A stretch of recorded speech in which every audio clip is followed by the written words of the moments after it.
Okay, good morning, Edward Misrahi. How are you doing?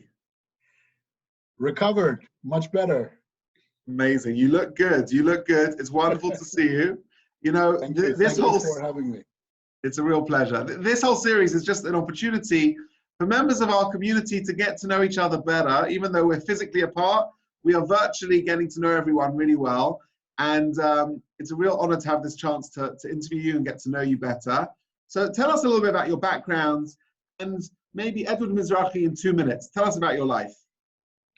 Yeah, 2 minutes is even too long. So born in Spain, went to university in the United States, and studied in the States, started my professional career in the States, met my wife, who Joyce was from Chile, got married, lived for another 14 years in New York, loved New York, but got tired of it, and then we decided to move here, and been living in London since 2005. As I said, married my wife Joyce, who I met in New York from Chile originally, and 4 boys, 21, 20, 16, and just bar mitzvah, 13. Wow, amazing. Well, thanks for the whistle stops tour. First of all, you were born and brought up in Spain. What's the Jewish community like over there, and also how have they been affected by this very difficult time we're in right now? So the community, when I grew up in Spain, the community was mostly people who had come from North Africa. So very Sephardic from Tangiers, from Casablanca, from a lot of the locations in Morocco. Probably 600-700 families when I grew up there. My mom came from Tangiers. My dad came actually from Egypt.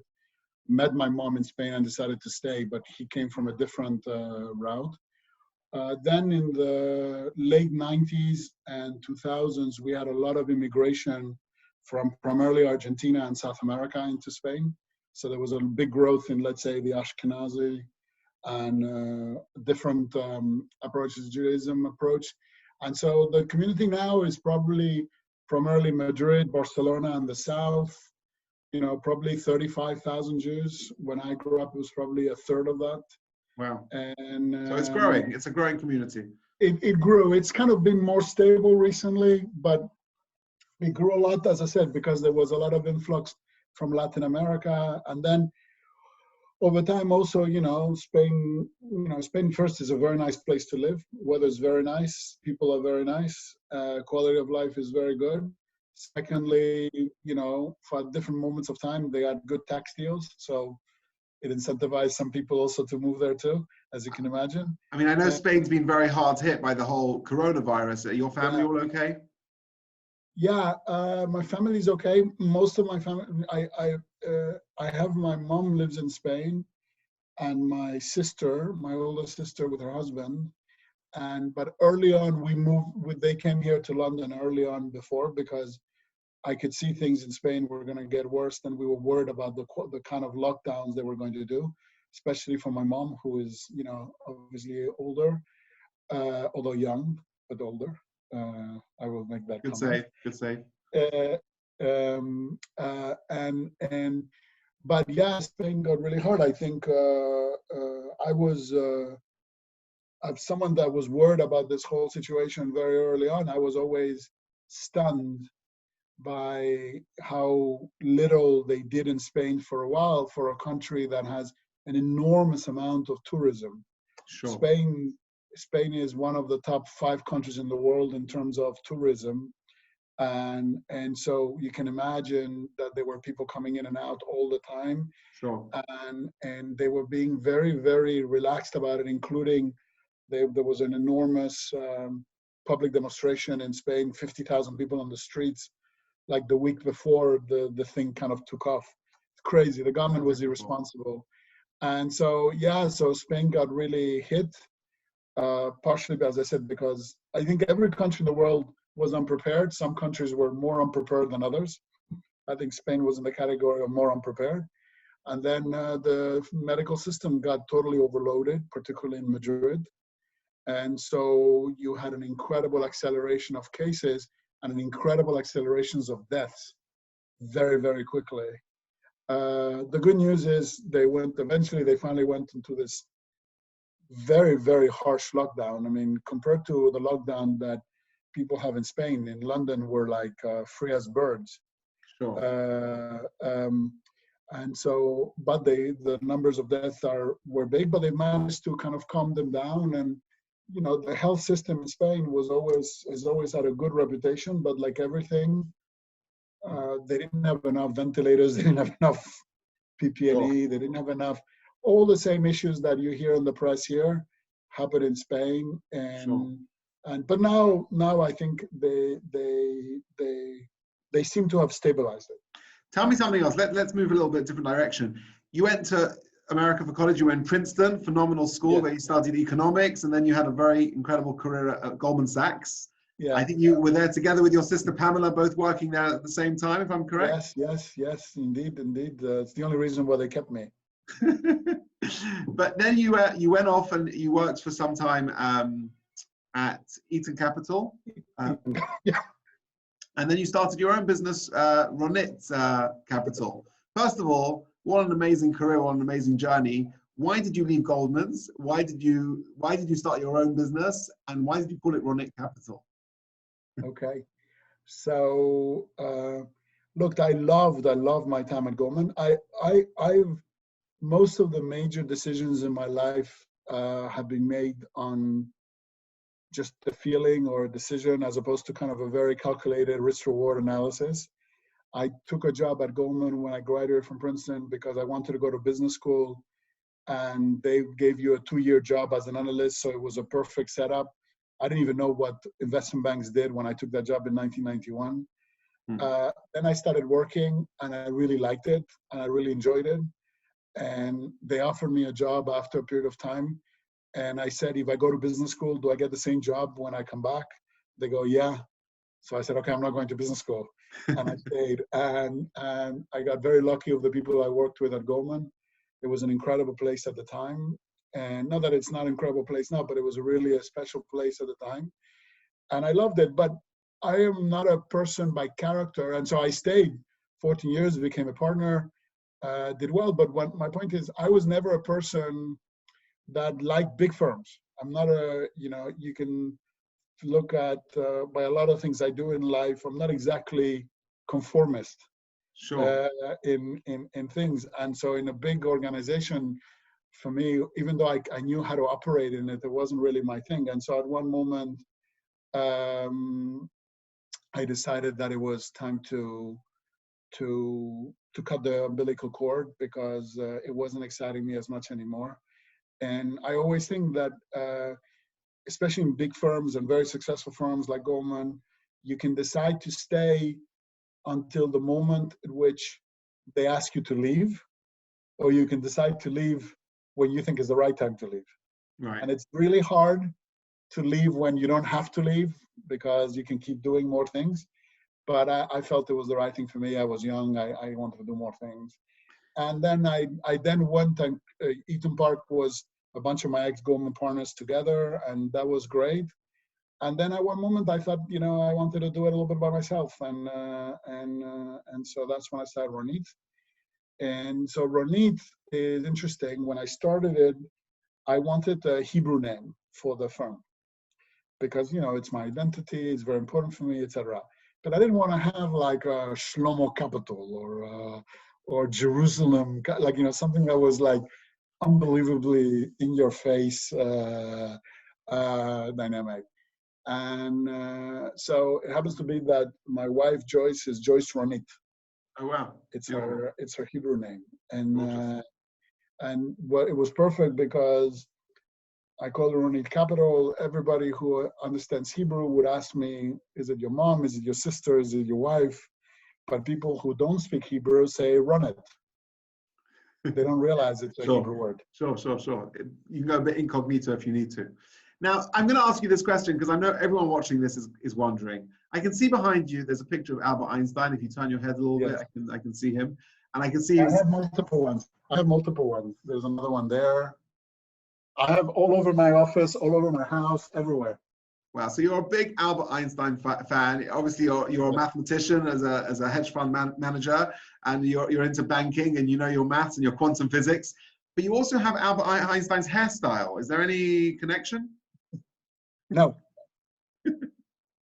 What's with the long hair? Let me ask you. Despite I will tell you, I am a very big fan of Albert Einstein, mostly because I always loved the thing that I'm most, for me, I even have some there in the back. I have some letters of him.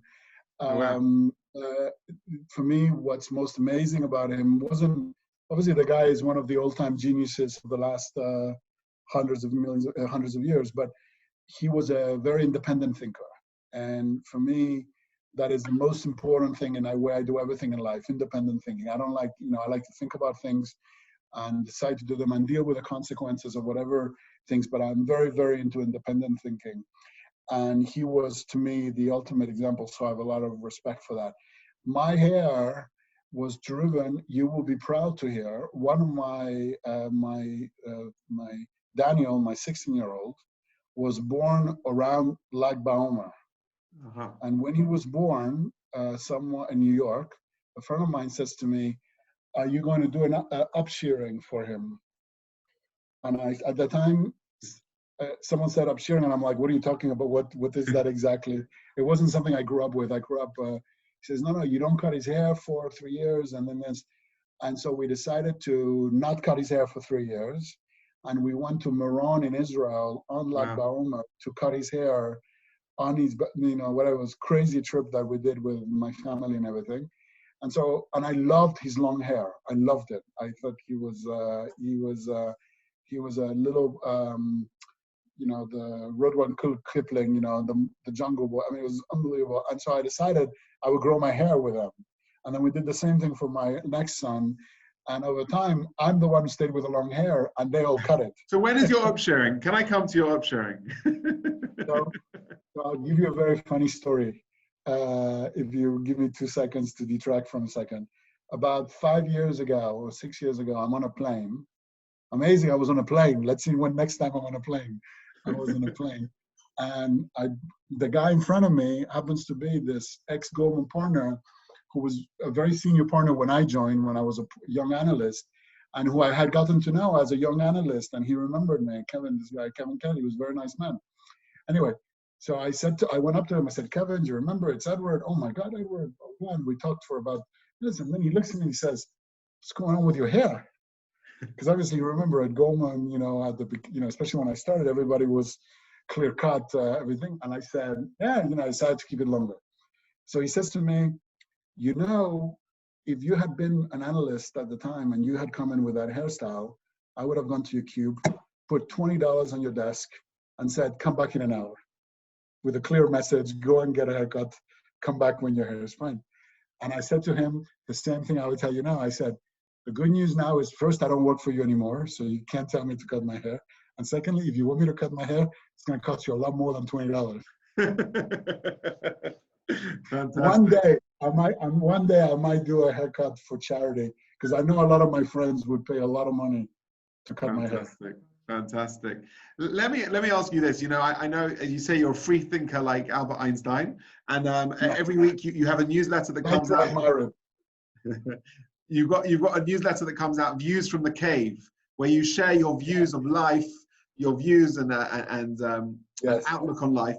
What would you like to share with people who are watching this? People who perhaps are in the business world, very worried about their businesses, very worried about the future of the economy.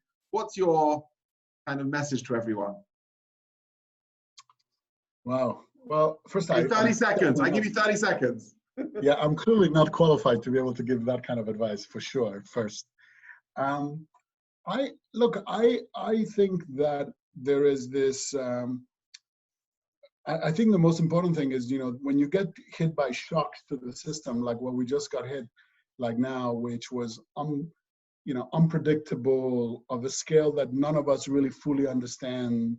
That there's a tendency to basically think that oh my God, like everything becomes dark, like you get really like in this negative loop of negativity, because we're not, none of us is really, it's really hard to process all the stuff that is coming our way, and all of it looks difficult. And obviously, hopefully you don't have a health crisis, but you could have a health crisis by yourself, by your family.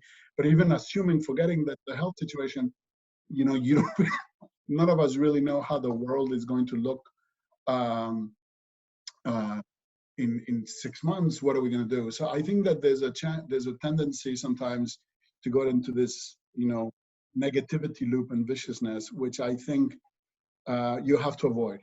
You have to realize that as a population, as people, or as Jews, we have gone through things that are multiple times worse, and we've persevered. And so you have to continue with this view that at the end of the day, you're going to be able to persevere. But I think that it's one thing, and look, this doesn't get me a lot of friends necessarily, but persevering doesn't mean being Pollyannish. I think we will make it through exactly the formats, and you have to keep focusing on the idea that we'll get through from this thing. But at the same time, you can't be just hopeful that things will work out. Cool. Oh yeah, this will come back. I think this is, unfortunately, look, it's impacting my business dramatically. I think this is going to have an unfortunate, very difficult impact on some people's businesses, less of an impact on other people's businesses. It's not the same everywhere. And I think that it's going to create a lot of difficulty, and we all have to be willing to be, the big secret of this crisis is solidarity. The reason we're in lockdown is not necessarily just to protect ourselves, it's to protect other people. The same thing about this. And so you got to stay positive that we're going to make it through, realistic of what it's going to be, because there's no benefit at trying to think that everything's going to be okay, because it won't. Unfortunately, many businesses are not going to reopen. Many people are not going to be able to keep their jobs. And to think that is actually potentially more problematic. But at the same time, this is a time that we can basically express more of the solidarity, be able to work closely, reach out to people, not be afraid to ask for help, not be afraid to ask for advice, and remain of the view that, in time, we will be the coronavirus survivors, and there'll be all kinds of stories about great things and difficult things. We might have less money, we may have more money. I don't know what's going to happen to things, but we will make it through. But, solidarity is the objective, because sure. that's the reason we're all doing what we're doing. Sure. And we have to try to do it. And it's really, really hard. Sure. Really, really hard. But unfortunately, I can't tell you that I have this, oh my God, this is going to be a great moment. No, this is going to be really tough. Sure. This is a really tough crisis. One thing that I found very impressive, which is why I wanted to interview you as well, is because, you obviously had huge success in your professional life, but you've particularly been active across various Jewish charities, Israeli charities, organizations. I know you were the chairman of Bicom. You were one of the governors of Naima JPS. You were very much at the head of Immanuel College and overseeing that school. Yeah. Incredible stuff for the wider community. First of all, what motivated you to do all of those things? Second of all, would you encourage people of my generation, younger people, to get involved? We see people, getting involved less than they used to, and how would you encourage them to do that? Yeah, look, yes, it's true. Part of the reason I got very involved is I grew up with that. My parents were always very big community involved. My mom still is very, very involved with Whitso in Spain. And so being part of the community, giving back was like, I saw it growing up, and it was always something that for me, you felt a responsibility. And I think that we all have a responsibility to try to help and try to do things, and everybody can help in the area that they're more interested in. Like, I don't think it's like, there isn't things. And the beauty is that you can focus on so many different things. For me, outreach and education is the main areas of my passion, apart from Israel.